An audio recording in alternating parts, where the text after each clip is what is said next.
আসসালামু আলাইকুম। ইংরেজি নববর্ষের শুভেচ্ছা জানাচ্ছি। ইংরেজি বছরের প্রথম দিনেই যে আমরা একটা বিরাট সুযোগ পেলাম একসঙ্গে একত্র হওয়া এবং একটা গুরুত্বপূর্ণ বিষয়ে আলাপ করা এবং একটা আনন্দময় বিষয়ে আলাপ করা।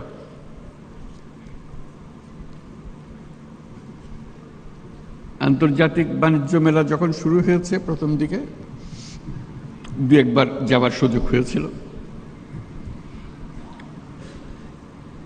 বেশ ফুর্তি লাগে, মজা লাগে দেখতে। নামটা হলো আন্তর্জাতিক বাণিজ্য মেলা, তিনটা শব্দ। কারো কারো পছন্দ আন্তর্জাতিকের দিকে, খেয়াল ওদিকে, কারো কারো মনোযোগ বাণিজ্যের দিকে, আর কারো খেয়াল মেলার দিকে। আমি মেলার দিকে।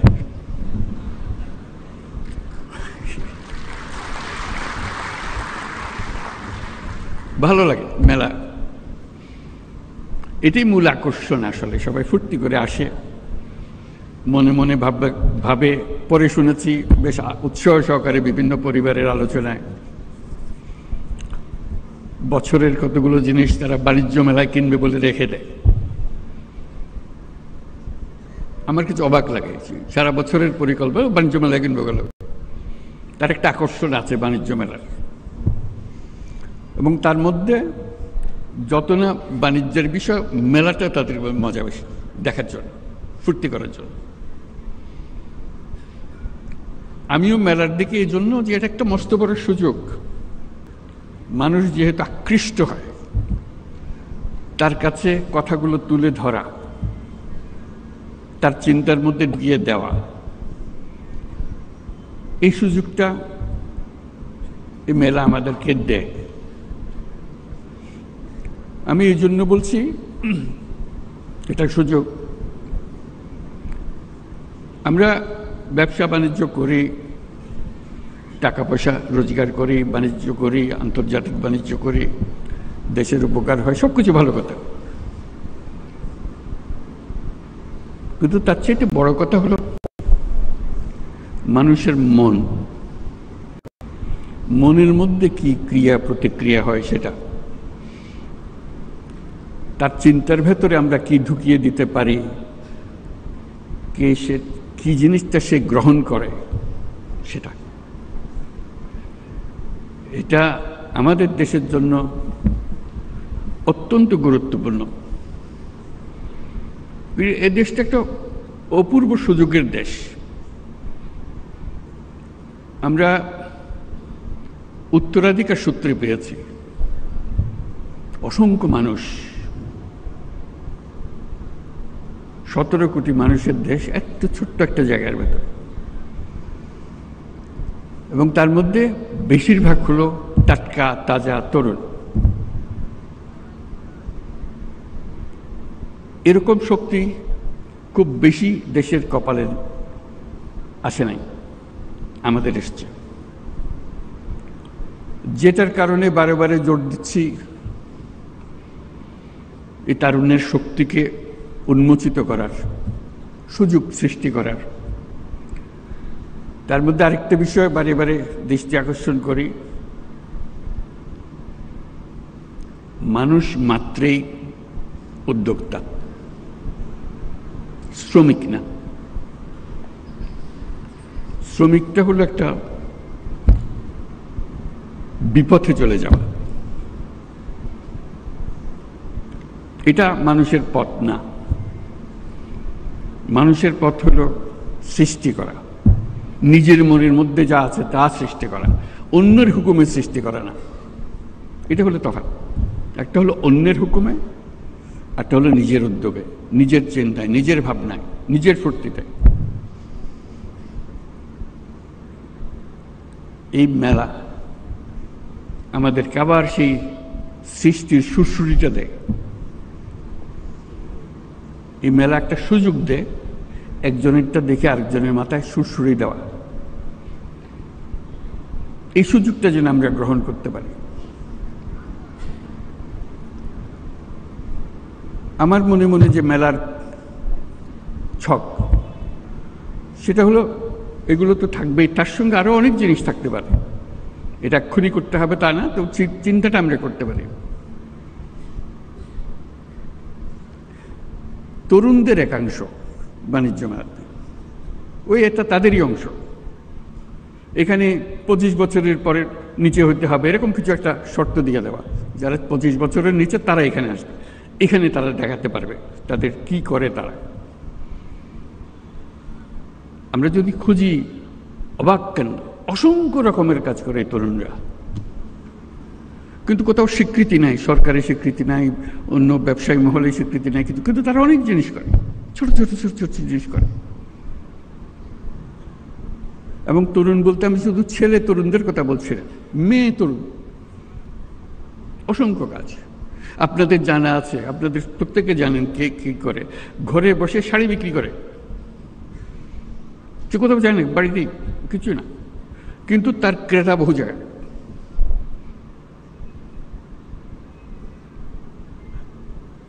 গৃহিণী, বয়স্ক মহিলা, 4-5 ছেলে মেয়ের মা ব্যবসা করছে। কি করে? রান্না করে খাওয়ায়। অর্ডারটা 3 দিন আগে দিতে হয়, কি কি চান, কি কি জিনিস, ঠিক রান্না করে আপনার বাড়িতে পৌঁছে দিচ্ছে। কোনো স্বীকৃতি নাই। তাহলে একাংশ থাকবে শুধু এদেরকে দেখানো, যারা অত্যন্ত চমৎকার বুদ্ধি নিয়ে এই দুনিয়ার সব কাজের ফাঁকে দিয়ে এসে একটা ব্যবসা নিজে সৃষ্টি করে ফেলেছে। এটা দেখানো এই জন্য দরকার, ওই যে বললাম সুরসুরি, এটা দেখার পরে প্রত্যেকের মাথায় সুরসুরি আসবে, আরে আমি তো ইচ্ছে সুন্দর করে করতে পারি, আমিও তো একটা করতে পারি। মেলার উদ্দেশ্য হলো সুরসুরি দেওয়া, বিশেষ করে এই তরুণীদের মাথার মধ্যে সুরসুরি দেওয়া। আমি তরুণদের একাংশের কথা বললাম, যে একটা অংশ হবে তরুণদের হবে, হোক, তার মধ্যে মেয়েদের একটা অংশ হবে, তরুণীদের একটা অংশ হবে, যাতে তারাই ফুর্তি করে দেখে কি করছে তারা, কত রকমের কথা। তারা ছেলেদেরটাও দেখবে, ছেলেরা মেয়েদেরটা দেখবে, দেখে আরো বুদ্ধি বের হবে। বুদ্ধিতে ঘষা দিলে অনেক বুদ্ধি বের হয়। কাজে সেই সুযোগ সৃষ্টি করে। আপনি বলতে পারেন যে এত লক্ষ লক্ষ ছেলে মেয়ে সারা দেশে করছে, আমরা কয়জনকে জায়গা দেবো এই মেলাতে? এটা কোনো সমস্যা না। এই মেলার প্রস্তুতি সারা বছর ধরে চলবে, জেলায় জেলায়, উপজেলায় উপজেলায় বাছাই করা কে ফাইনাল মেলাতে জায়গা পাবে, কার বুদ্ধি সবচেয়ে বেশি, এই উপজেলাতে কার বুদ্ধি বেশি। আমি উপজেলাতে বলছি বলতে ওরা কি করবে, অবাক কাণ্ড করে। কৃষির জগতে যে বর্তন হচ্ছে মানুষের বুদ্ধিতে, সরকার সহযোগিতা করেছে কিন্তু মানুষ বুদ্ধিটা নিয়ে নিয়েছে, বহু রকম জিনিস হচ্ছে কৃষিতে, শিল্পে, হস্তশিল্পে, কুটির শিল্পে, যত রকমের জিনিস আছে। আইসিটি, আজকে টেলিফোন দিয়ে কত রকমের ব্যবসা হচ্ছে, কম্পিউটার পর্যন্ত যেতে হচ্ছে না, কিন্তু কম্পিউটারও চলছে। কত রকমের ব্যবসা, আন্তর্জাতিক, আমি তো দেশের কথা বললাম, আন্তর্জাতিক ব্যবসা। ঘরে বসে কোথায় কোন দুনিয়াতে কি সফটওয়্যার বিক্রি করে দিচ্ছে সে। কাজে উপজেলায় উপজেলায় প্রতিযোগিতা হবে, প্রত্যেক উপজেলা থেকে 3জন 4জন যা আপনারা বিচার করেন আসবে, তাদের জায়গা পাবে, তাদের সমস্ত খরচ সরকার বহন করবে।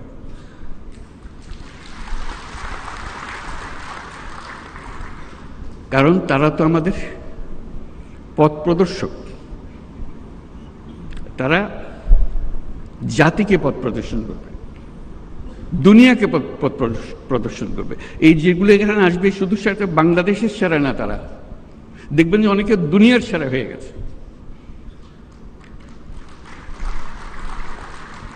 দেশ আর দুনিয়ার সীমারেখা এখন আর নাই। আমরা যে পর্যায়ে তরুণরা আমাদেরকে যে পর্যায়ে নিয়ে এসছে, আমরা একাকার হয়ে গেছি, এখন আমরা ওই সীমাতে চলে গেছি। কাজে সেই সীমাতে আমাদেরকে সেই তরুণরা, তখন এটা আন্তর্জাতিক হবে, আন্তর্জাতিক তরুণরা দেখতে আসবে বাংলাদেশের তরুণরা কি করছে, বাংলাদেশের তরুণরা কি করছে, বুদ্ধি নিতে আসবে, শিখতে আসবে, উৎসাহ নিতে আসবে, জয়েন্ট ভেঞ্চার করতে আসবে। আজকে যে ঘরে বসে করছে সেটা দেখা যাবে যে আন্তর্জাতিক ব্যবসাতে পরিণত হয়েছে। এটার এটার কোনো তফাৎ নেই। ঘরে বসে কাজ, আন্তর্জাতিক কাজ কোনো তফাৎ নেই, শুধু আকারে বড়, বুদ্ধি, ছোট্ট বুদ্ধি। একবার যদি বুদ্ধিটা খেটে যায় তাহলে এটা সারা দুনিয়ার জন্য খেটে গেল। উবার ধরেন একটা বুদ্ধি, এটার জন্য দুনিয়া লাগে না তো, একজন হলেই হয়ে যায়। কিন্তু যেই একজনে কাজ করেছে এটা সারা দুনিয়াতে কাজে লেগে গেছে, বিরাট কোম্পানি হয়ে গেছে। কাজে এই যে কাজটা করছে সে ছোট্ট একটা জায়গায়, আপনি তার ছোট ছোট জায়গা বন্টন করে দেন, সে শুধু দেখাবে, বোঝাবে কি, কত বিনিয়োগকারী আসবে তার কাছে, বল চলেন আমরা সঙ্গে ব্যবসা করি। এই তো মেলার উদ্দেশ্য, যোগাযোগটা করে দেওয়া, খাপে খাপে মিলিয়ে দেওয়া। তা আমরা সেরকমভাবে তরুণ তরুণীদের করতে পারি, বয়স্কদের করতে পারি। যারা আমরা বলছি রিটায়ার্ড, একটা শব্দ বলি, আমি বলছি রিটায়ার্ড বলে কোনো শব্দ নাই, পুরো শব্দটাকে আমরা রিটায়ারমেন্টে পাঠিয়ে দিলে ভালো হয়।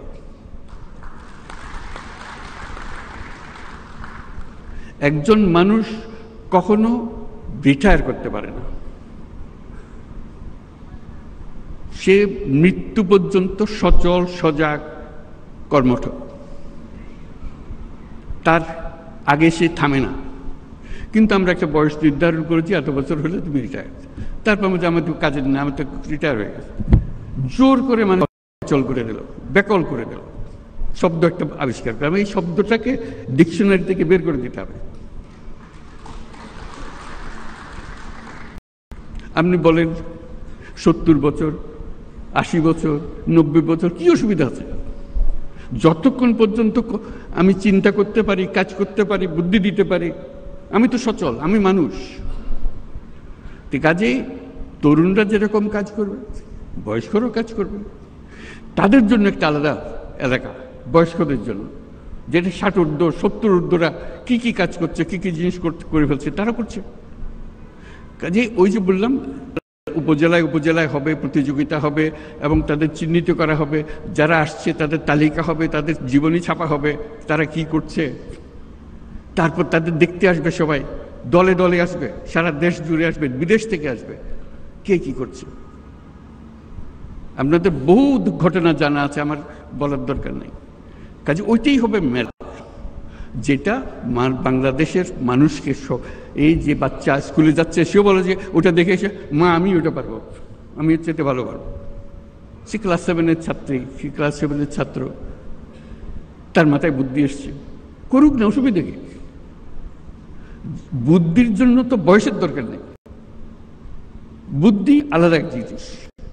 সে 100 বর্ষ বয়সী মানুষের কাছ থেকে আসতে পারে, 5 বছরের বাচ্চা থেকেও আসতে পারে। এইগুলো দেওয়াটাই হলো এই মেলা। কাজে আমরা এই মেলা আজকে আমরা দেখব, মেলা আমাদের উৎসাহিত করবে, কিন্তু ভবিষ্যতের মেলা সারা দেশ জুড়ে হবে, জায়গায় জায়গায় হবে। এবং এটা হলো চূড়ান্ত মেলা, সবাই আসবে, দেখতে আসবে, বুঝতে আসবে, শিখতে আসবে, বিনিয়োগ করতে আসবে।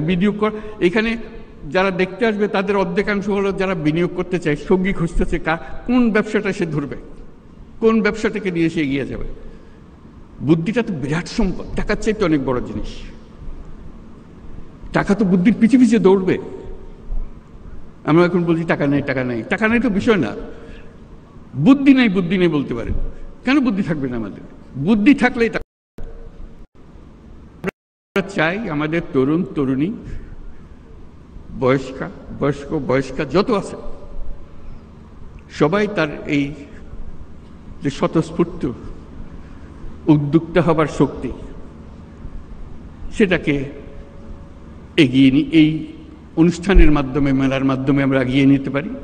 সেগুলো পরবর্তীতে স্কুলে কলেজে পাঠ্য হবে, কে কি করেছে, কি ওদেরকে উদ্বুদ্ধ করার জন্য তারা তাতেও সেটা করে। তাহলে এই মেলা সবার জীবনে একটা বড় প্রভাব রেখে যাবে আমাদের জন্য। তো সেই উদ্দেশ্যে আজকে এই মেলা আমরা সূত্রপাত করলাম। ভবিষ্যতে আমরা কিভাবে করব, আপনারা সবাই মিলে এর সঙ্গে আপনাদের বুদ্ধি যোগ করুন। আমি তো কয়েকটা কথা বললাম, আমার বুদ্ধিতে যা কুলিয়েছে, সবার বুদ্ধি একত্র করলে এটা মহাবুদ্ধিতে হবে। আমাদের দেশ, আমাদের মানুষ মানুষই তো দেশ, দেশ বলে তার কিছু নাই। মানুষ, আমাদের মানুষ তার নিজের দেশ নিজে সৃষ্টি করবে, উৎসাহ করে শক্ত হয়ে দাঁড়াবে দুনিয়ার সামনে। দেখো তোমাদের জন্য আমরা কত রকমের উদাহরণ সৃষ্টি করে দিলাম। তো সেটার জন্য আজকে আমরা আন্তর্জাতিক বাণিজ্য মেলার শরিক হয়েছি। আমাকে লিখিত কিছু দিয়েছে, সেটা পড়ে শোনাই, তারপর আমরা শেষ করব। দেশে উৎপাদিত পণ্য সামগ্রীকে আন্তর্জাতিক মানদণ্ড অনুযায়ী উৎপাদন ও রপ্তানি উন্নয়ন ব্যুরো দীর্ঘদিন ধরে কাজ করে। এই সংস্থা নতুন নতুন পণ্যকে রপ্তানিতে অন্তর্ভুক্তকরণ, পণ্যের বাজার সম্প্রসারণ, পণ্য বহুমুখীকরণের অংশ হিসেবে প্রতি বছর এই মেলাটি আয়োজন করে। এই ধরনের বিপণন প্রসারমূলক কার্যক্রমের ফলে ইতিমধ্যেই আমাদের তৈরি পোশাক বিশ্ববাজারে নেতৃস্থানীয় অবস্থান তৈরি করেছে। বেকারত্ব কমানো, বৈদেশিক মুদ্রা অর্জন এবং দারিদ্র্য কমিয়ে আনার মাধ্যমে রপ্তানি বাণিজ্য দেশের অর্থনীতির ভিতর মজবুত করতে বিশেষ ভূমিকা রাখছে। সরকারি পৃষ্ঠপোষকতায় স্থানীয় পণ্যের মান উন্নয়নে সেবা প্রদানকারী সংস্থাগুলোকে আরও শক্তিশালী করা হচ্ছে। রপ্তানি সেবা প্রদানকারী সংস্থাগুলোর সক্ষমতা বৃদ্ধি, আধুনিক ও দ্রুততর সেবা নিশ্চিত করার লক্ষ্যে সংশ্লিষ্ট সংস্থার বিদ্যমান অবস্থা, সমস্যা ও সম্ভাবনা সংক্রান্ত গ্যাপ নিরূপণের জন্য সার্ভে করা হচ্ছে। সকলের সম্মিলিত প্রয়াসে নতুন নতুন পণ্য উদ্ভাবনের মাধ্যমে আমাদের রপ্তানিকে আরও সমৃদ্ধ করতে হবে। পণ্যের পাশাপাশি সেবা খাতে বিনিয়োগ ও রপ্তানি বৃদ্ধির লক্ষ্যে এগিয়ে আসার জন্য আমি আমাদের ব্যবসায়ী মহলকে অনুরোধ জানাচ্ছি। দেশের রপ্তানি পণ্য বহুমুখীকরণের পদক্ষেপ হিসেবে সরকার নানামুখী কর্মসূচি বাস্তবায়ন করে চলেছে।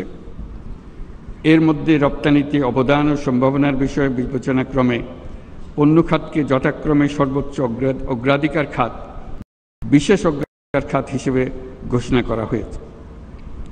এছাড়া রপ্তানি প্রসার ও প্রণোদনামূলক কর্মকাণ্ডকে বেগবান করতে প্রতি বছর একটি পণ্যকে প্রোডাক্ট অব দ্য ইয়ার, বর্ষের পণ্য হিসেবে ঘোষণা দেওয়া হয়। এই প্রক্রিয়ার মাধ্যমে আমি প্রোডাক্ট অব দ্য ইয়ার তো বটেই, এন্টারপ্রেনিয়র অব দ্য ইয়ার সেটাও পরিচিত করতে চাচ্ছি, যাতে করে প্রোডাক্টের উপরে যেমন জোর, তার চেয়ে বেশি জোর যে করলটাকে। এই প্রক্রিয়ার মাধ্যমে জনগণকে ঘোষিত পণ্যের উৎপাদন ও বিপণনে উৎসাহিতকরণে প্রয়োজনীয় পদক্ষেপ নেওয়া হয়। এবার ফার্নিচার পণ্যকে 2005 সালের বর্ষসেরা পণ্য হিসেবে ঘোষণা করা হয়েছে। বাংলাদেশে উৎপাদিত প্রক্রিয়াকৃত পণ্য ও সেবা সামগ্রীকে বহির্বিশ্বে রপ্তানির পথ সুগম করার লক্ষ্যে আয়োজিত 29তম ঢাকা আন্তর্জাতিক বাণিজ্য মেলার সাথে সম্পৃক্ত বাণিজ্য মন্ত্রণালয় এবং রপ্তানি উন্নয়ন ব্যুরো সহ সকল মন্ত্রণালয় ও সংস্থাকে আমি আন্তরিক ধন্যবাদ জানাচ্ছি। এই সঙ্গে আমি ঢাকা আন্তর্জাতিক বাণিজ্য মেলা 2025-এর শুভ উদ্বোধন ঘোষণা করছি।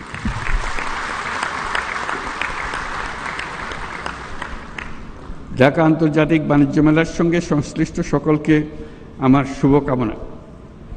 আশা করি এবারের মেলার সার্বিক সাফল্য অর্জন করবে। আপনারা সবাই ভালো থাকবেন। সবাইকে ধন্যবাদ। আসসালামু আলাইকুম। প্রত্যাশার প্রাপ্তির ব্যবধান যাই থাকুক না কেন, আমরা সবাই আশাবাদী। মাননীয় প্রধান উপদেষ্টা, আপনার মূল্যবান ও দিক নির্দেশনামূলক ভাষণ এবং সেই সাথে 29তম আন্তর্জাতিক বাণিজ্য মেলা 2025-এর শুভ উদ্বোধনের জন্য আন্তরিক ধন্যবাদ ও সশ্রদ্ধ কৃতজ্ঞতা জ্ঞাপন করছি।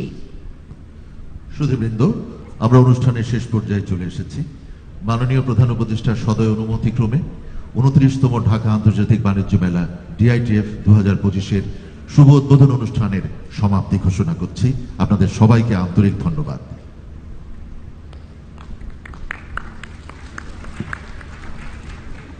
সম্মানিত সুধী, এখন মাননীয় প্রধান উপদেষ্টা ঢাকা আন্তর্জাতিক বাণিজ্য মেলা প্রাঙ্গণ পরিদর্শন করবেন।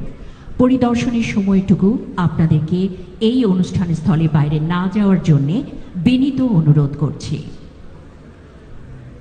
সম্মানিত অতিথিবৃন্দ, আপনাদেরকে বিনীতভাবে অনুরোধ করছি আপনারা যার যার আসনে আসন গ্রহণ করুন।